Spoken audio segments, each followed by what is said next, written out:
নবনিযুক্ত প্রধান বিচারপতি সৈয়দ রেফাত আহমেদ বলেছেন, বিগত বছরগুলোতে অন্যায়কে ন্যায় বানিয়ে ফেলা হয়েছিল। এখন থেকে সিন্ডিকেট করে কোনো ধরনের অন্যায় হলে কঠোর ব্যবস্থা নেওয়া হবে। ছাত্র জনতার সীমাহীন আত্মত্যাগ, মহাজাগরণ ও অভ্যুত্থানের মাধ্যমে অর্জিত স্বাধীনতার সত্যতা ও নিষ্ঠার সঙ্গে অর্পিত দায়িত্ব পালন করা হবে। অ্যাটর্নি জেনারেল বলেছেন, গুম খুনের শিকারীদের স্বজনদের ন্যায় বিচারের দিকে তাকিয়ে আছেন। আরও জানাচ্ছেন দীপন দেওয়ান। প্রথম দিনের মতো এজলাসে আসেন নবনিযুক্ত প্রধান বিচারপতি। এর অনেক আগেই আইনজীবীদের উপস্থিতিতে কানায় কানায় পূর্ণ হয় আপিল বিভাগ। প্রধান বিচারপতি এজলাসে বসেই কোটা আন্দোলনে নিহতদের শ্রদ্ধা জানিয়ে 1 মিনিট নীরবতা পালন করেন। এরপর রীতি অনুযায়ী প্রধান বিচারপতিকে সংবর্ধনা দেন অ্যাটর্নি জেনারেল ও সুপ্রিম কোর্ট বার। পরে এক আবেগঘন বক্তব্য দেন প্রধান বিচারপতি সৈয়দ রেফাত আহমেদ। বলেন, ছাত্র জনতার সীমাহীন আত্মত্যাগের মাধ্যমে যে বিজয় এসেছে তার প্রতি সম্মান রেখে তিনি দায়িত্ব পালন করবেন।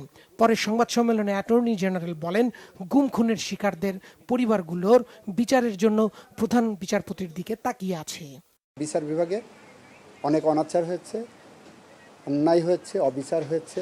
সাংবিধানিক শাসন প্রতিষ্ঠায় বিচার বিভাগের ভূমিকা হয়তো প্যাসিভ ছিল, সেটা হয়তো বলতে চেয়েছি। This is a warning. পাশে থাকা মানে এই যে আপনি ন্যায় বিচার করেন, অবিচার বা দুর্নীতির দিকে এগিয়ে আগাবেন না। বিচার বিভাগের দুর্নীতি ও সিন্ডিকেটের প্রসঙ্গ নিয়ে পরে সংবাদ সম্মেলন করেন বার সভাপতিও। আগের গায়ে মিথ্যা হামলা, গুম খুম সবগুলার বিচার আমরা হবে আশা করছি।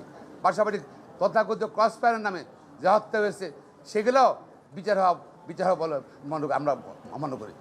এদিকে বিএনপিপন্থী আইনজীবীদের পক্ষে সংবাদ সম্মেলনে বিএনপির আইন সম্পাদক কায়সার কামাল বলেন, আইনি প্রক্রিয়াতেই সাবেক প্রধান বিচারপতি খায়রুল হকের বিচার করা হবে। জনাব খায়রুল হক সাহেব যা করেছেন ক্ষতি, স্বাধীনতা উত্তর বাংলাদেশের কেউ এককভাবে এত ক্ষতি করেননি।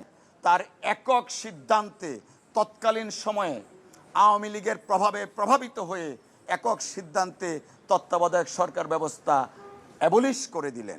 আমরা তার বিরুদ্ধে যথাযথ আইনি ব্যবস্থার মাধ্যমে দৃষ্টান্তমূলক বিচার দেখতে চাই, যাতে ভবিষ্যতে কেউ কখনো প্রধান বিচারপতি বা বিচারকের মতো এত একটা সম্মানিত জায়গায় অধিষ্ঠিত হয়ে ব্যক্তির স্বার্থে যেন আমাদের দেশকে অন্ধকারে ঠেলে না দেন।